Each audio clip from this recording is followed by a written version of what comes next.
My name is Haifa Kathrin Al-Ali. I'm a hematologist from Germany working at the University Hospital of Halle in Germany, and I am the head of the cancer center there. We presented a sub-analysis of a phase 3 clinical trial called FREEDOM-2 that was recently published. This trial dealt with the role of a JAK inhibitor, Fedratinib, that is approved in the treatment of patients with myelofibrosis.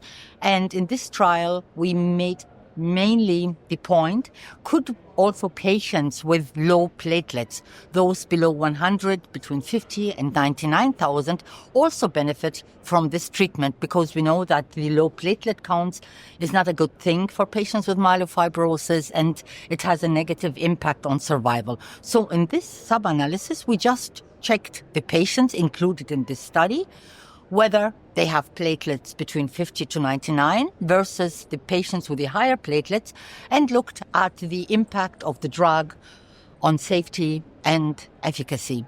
All patients had to be refractory for a first-line JAK inhibitor, usually ruxolitinib, so it is second-line treatment.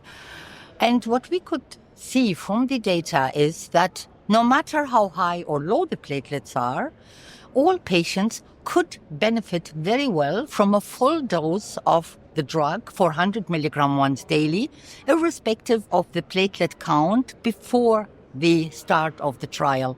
This is not only in terms that the platelets counts remain stable over months, but also response.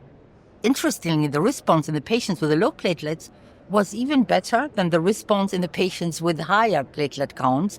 So on the bottom line, the spleen, the symptoms, they improved in almost half of the patients treated, even those with the low platelet counts.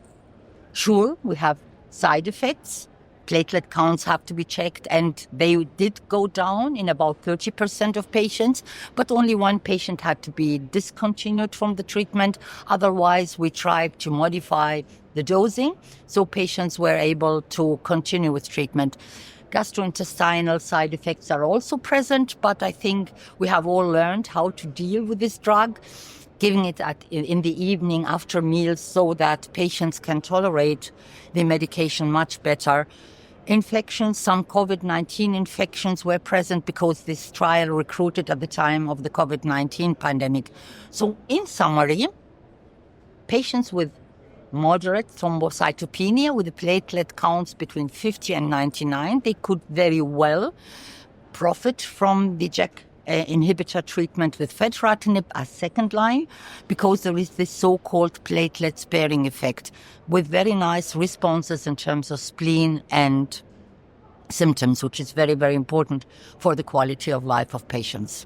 The drug is already approved for the first-line setting, and indeed the data for the low platelets have been already examined in the initial trial that led to the approval of the drug, where again the same finding was observed, namely that those patients with platelets between 50 to 99, they do have the same benefit compared to patients with higher platelets, although to be honest, the number of patients included in this initial trial was small, but the findings are quite similar. And the second line treatment is always a bigger challenge than a first line setting.